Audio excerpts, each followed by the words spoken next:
Hello বন্ধুরা, আসসালামু আলাইকুম। কেমন আছো তোমরা? আশা করি খুব ভালো আছো। আজকে আমি চলে এসেছি নতুন একটা রেসিপি নিয়ে। পুঁই শাক দিয়ে মসুর ডাল, আলু, ক্যাপসিকাম, পেঁয়াজ কীভাবে রান্না করতে হয় সেটাই তোমাদের সঙ্গে শেয়ার করব। এটা একটা নতুন পদ্ধতির পুঁই শাক ডাল রেসিপি। তো চলো স্টার্ট করছি। এটা যদি একবার টেস্ট করো তাহলে অসাধারণ মজা লাগবে খেতে। তো চলো রেডি করে নিই সব কিছু। পুঁই শাকটাকে আমি ভালোভাবে কেটে নিয়েছি। মসুর ডালটাকে 5-6 বার করে ধুয়ে নিয়েছি, তার কারণ যে ময়লাটা থেকে সেটা থেকে যেতে পারে, তাই জন্য। আলু নিয়েছি ছোট সাইজের, আর এখানে ক্যাপসিকাম, একটা মোটা সাইজের পেঁয়াজ কুচি। পেঁয়াজ কুচিটা এই পাত্রে দিয়ে দিলাম। পরিমাণ মতো আদা রসুন পেস্ট, হলুদ, জিরে গুঁড়ো, ধনে গুঁড়ো দিলাম এই কারণে পুঁই শাকের সঙ্গে আলুটা থাকবে, টেস্ট বেশি হবে তার জন্য। এবার দিয়ে দিলাম মসুর ডাল।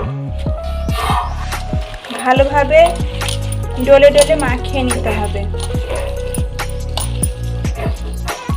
এবার দিয়ে দিলাম আলু আর সিমলা মরিচ দিলাম এই কারণে, তুমি সিমলা মরিচ যাতেই দাও গন্ধটা আসে ভালো, খেতেও ভালো লাগে। দেখো এই ডাল মসুরি সবগুলো উপকরণ একসঙ্গে আমি ভালোভাবে মাখিয়ে নিয়েছি। এবার এই শাকটাকেও একসঙ্গে আমি মাখিয়ে নেব। পারফেক্টভাবে মাখানো হয়ে গেছে। এবার প্রেসার কুকারে দিয়ে দেব, তাড়াতাড়ি সিদ্ধ হওয়ার জন্য। সবগুলি একদম ভালোভাবে পারফেক্টভাবে সিদ্ধ হয়ে যাবে প্রেসার কুকারে দিয়ে দিলে। পরিমাণ মতো জল দিয়ে দিলাম, ঢাকনাটাও লাগিয়ে দিয়েছি, গ্যাসে চাপিয়ে দিলাম। এই দেখো কি সুন্দর ডালটা সিদ্ধ হয়ে গেছে। এদিকে আমি কেটে নিয়েছি ফোড়ন দেওয়ার জন্য রসুন কুচি, হালকা একটু পেঁয়াজ কুচি, একটা লঙ্কা, তোমরা চাইলে আরেকটাও দিতে পারো। আমি অল্প ঝাল খাই সেই জন্য গোটা জিরে আর কারি পাতা যদি তোমাদের হাতে কাছে থাকে তো দেবে, না হলে না দিলেও পারো। কড়াইটা গ্যাসের উপর চাপিয়ে দিয়েছি, দিয়ে দিলাম পরিমাণ মতো তেল।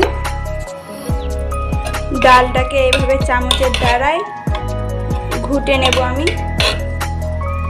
দিয়ে দিলাম গোটা জিরে, কারি পাতা,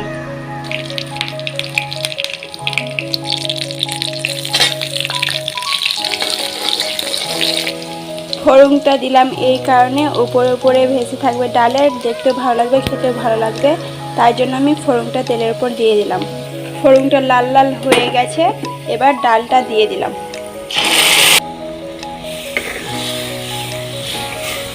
ডালের খুব সুন্দর ফ্লেভার বার হয়েছে, দেখতেও ভালো লাগছে।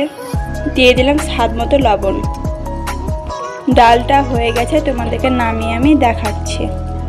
এই দেখো মসুর ডাল দিয়ে পুঁই শাক রান্না ডালের রেসিপি রেডি। ভালো লাগলে অবশ্যই লাইক, কমেন্ট, শেয়ার আর প্লিজ সাবস্ক্রাইবটা করে দিও। তোমরা বাড়িতে ট্রাই করো। Bye guys.